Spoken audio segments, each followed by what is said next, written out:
This shrimp can cause explosions. My main goal is to blow up. Introducing the mantis shrimp, native to the West Indo-Pacific Ocean and possibly the coolest crustacean under the sea, because this fluorescent armored sausage is actually a voracious, bloodthirsty predator rocking enough surveillance equipment to scare the CIA with a weapon powerful enough to surpass Metal Gear.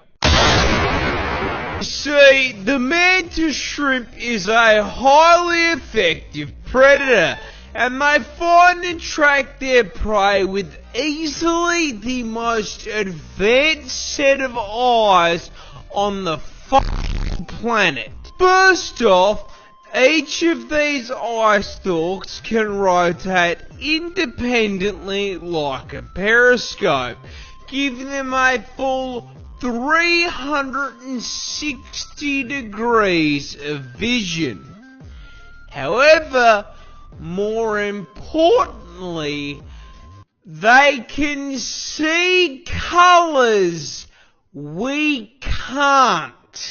You see, the mantis shrimp's eyes contain a full 15 photoreceptor cones compared to our 3, which is a fancy way of saying they can see in 16K HDR with ray tracing enabled at 500 render distance. Oh my piece. Now, not only is the visual clarity unmatched, they can also see into the infrared and ultraviolet light spectrums. And despite all of this, they still can't find who asked. What they can, however, find is their next meal. The mantis shrimp subsists on a diet of fish, worms, squidward, and, most importantly, Mr. Crabs. Now, crabs famously exist inside of a defensive shell. So, how does this polite little gentleman break into the shell? Simple. He throws hands.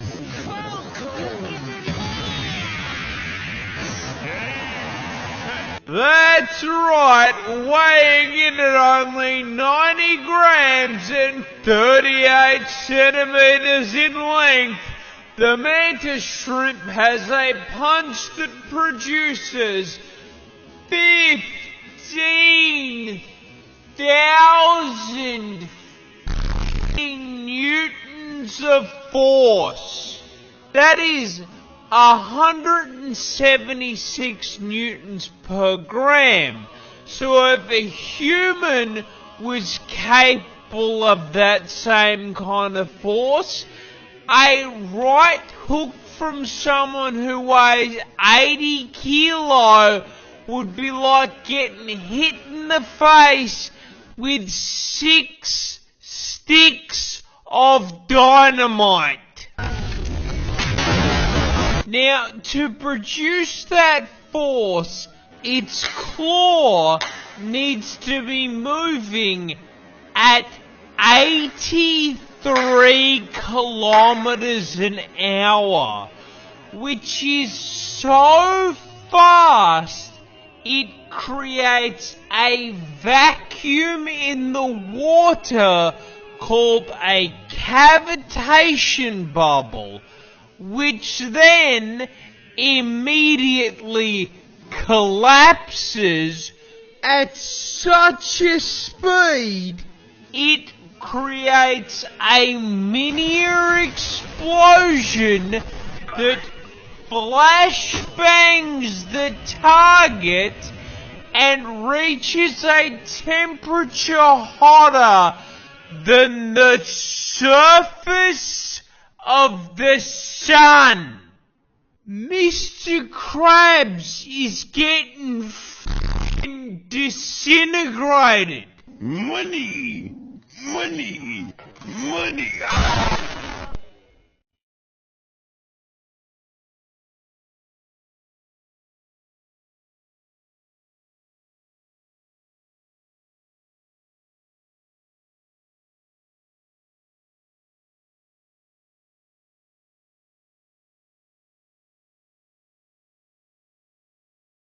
Crocodiles are just dinosaurs that forgot to go extinct.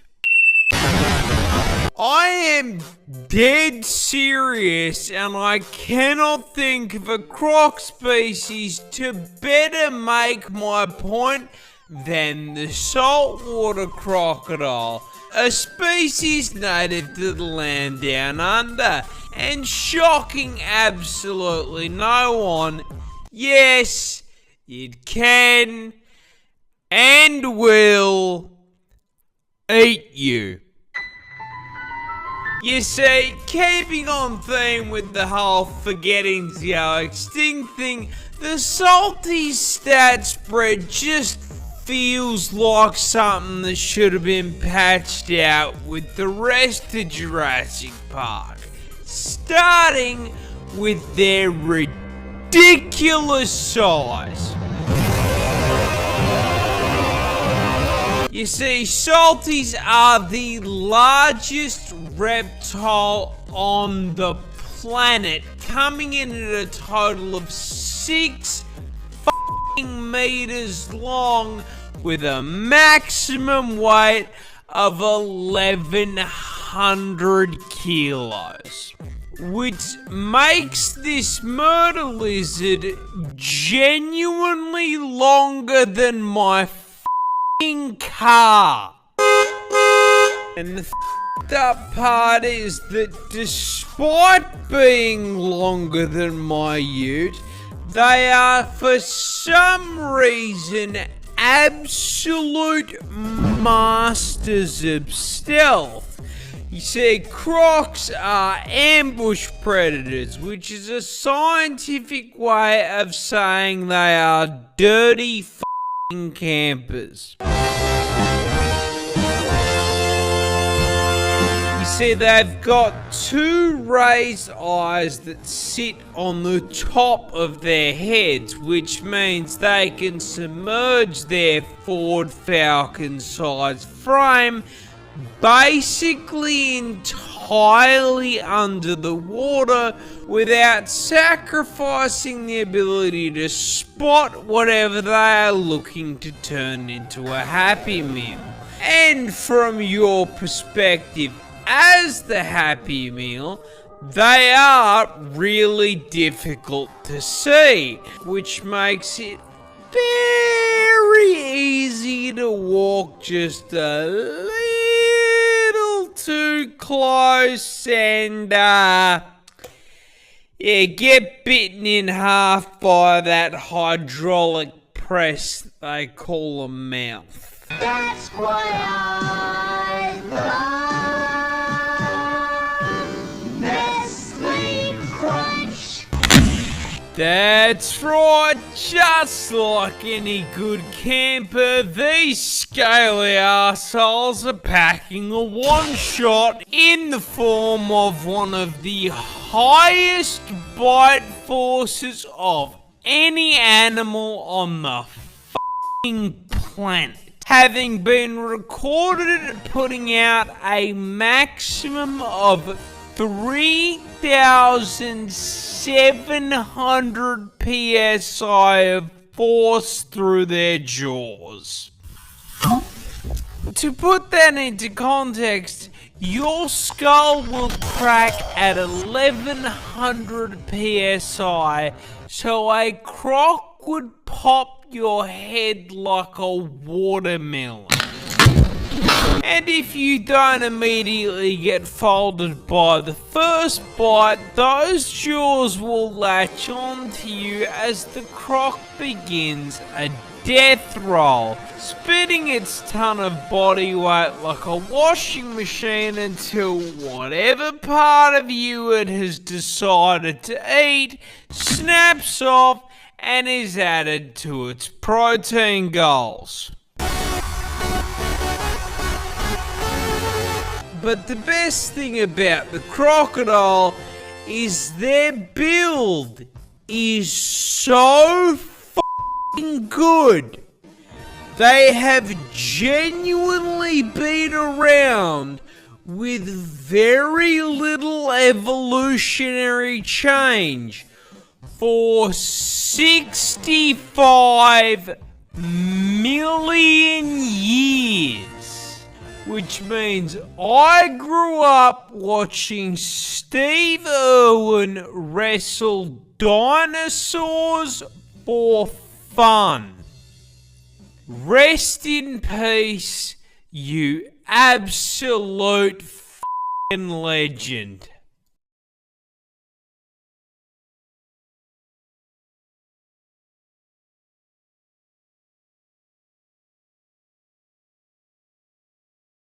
Stepping on this rock could straight up paralyze you. That's because this isn't actually a rock. That is a stonefish, a species of underwater menace native to Australia. And coming as a surprise to absolutely no one, it is also the most venomous fish in the ocean. Because of course it is. As if the f***ing snakes and spiders weren't enough, now I can get packed up by a pet rock. But why is this Pokemon reject such a threat to my mental health? Well, you see, stonefish use their special venom for defense. However, unlike most other animals that do this little f***er doesn't have the decency to dress like a neon sign to warn ya. No. This bastard is a 6th prestige prop hunt veteran, having evolved some of the most impressive camouflage in the animal kingdom to make hunting easier. And once they've set themselves up, they are basically indistinguishable from Patrick Starr's house. Now, this is a fairly major problem as they love to live in the shallows on the beach. And that venom we talked about earlier is stored in these 13 giant, highly toxic spines that deliver venom when pressed on. You can probably see where I'm going with this.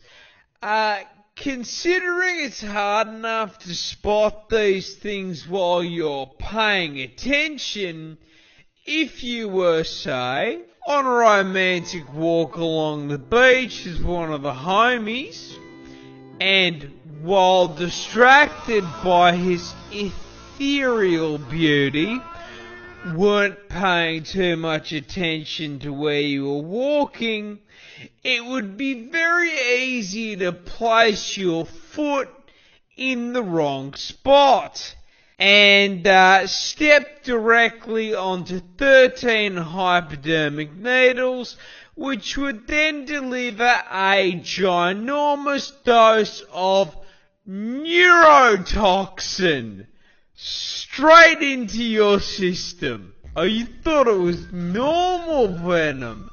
No. You see, these things maxed out the toxin skill tree, producing a mixture of 2 neurotoxins that can flatline you by collapsing your heart and lungs in under an hour. And even if you survive, the sting still causes extreme pain, swelling, and tissue necrosis. Because this is Australia, where even the f***ing scenery is trying to one-shot me. This seal is such a menace that he routinely gets the cops called on him. Introducing our protagonist, Neil the Seal, a 600 kilo absolute unit of a southern elephant seal from my home state of Tasmania in the land down under, who is known for, above all else, being an absolute fucking menace to polite society. But despite his crimes, we all still truly love him. But what are his crimes? Well, see, he seems to just fucking hate traffic cones and road safety in general. Has regularly been caught trespassing, and then once he has been caught trespassing, belligerently screaming at locals because they won't give him his fucking fish, and has been known to just block roads by plopping his fat ass down directly in the middle of them. However, hands down, the funniest shit he has ever done was just straight stopping this random lady from going to work. I shit you not. This motherfucker crawled out of the ocean, up the beach, crossed the road, absolutely fucking bodied this woman's poor letterbox, and then proceeded to plant himself directly in front of her fucking car. She was then unable to go to work because this half-ton beefcake was camping her driveway for so damn long. Local news had time to drive out to her house and cover the fucking story.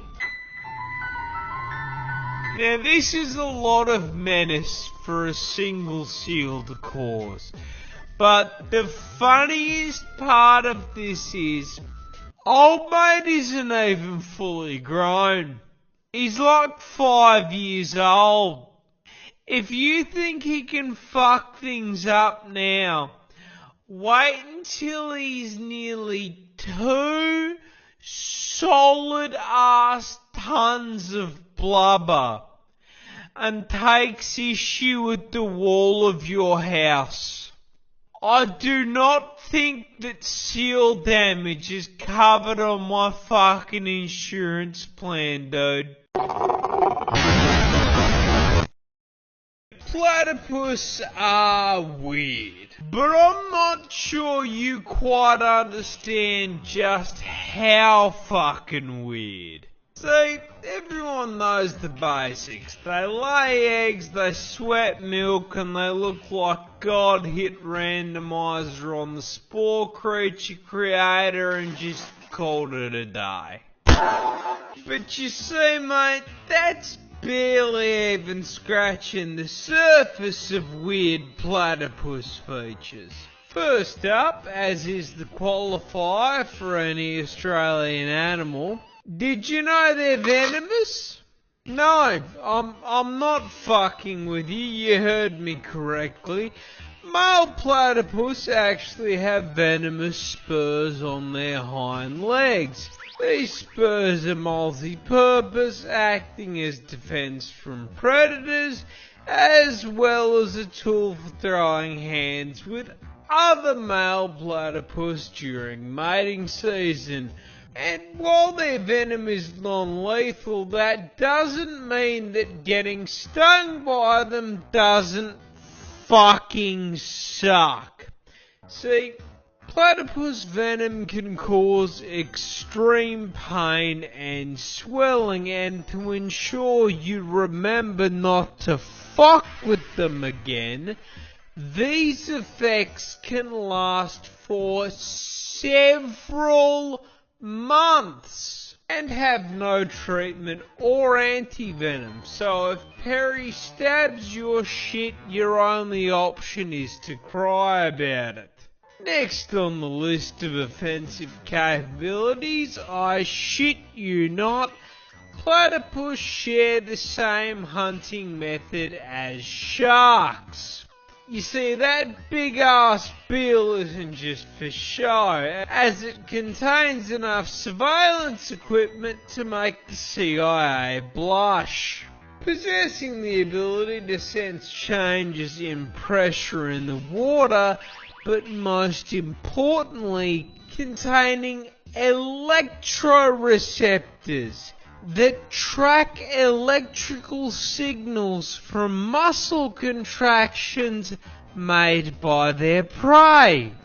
Meaning that when whatever they're chasing starts quaking in fear, they know about it.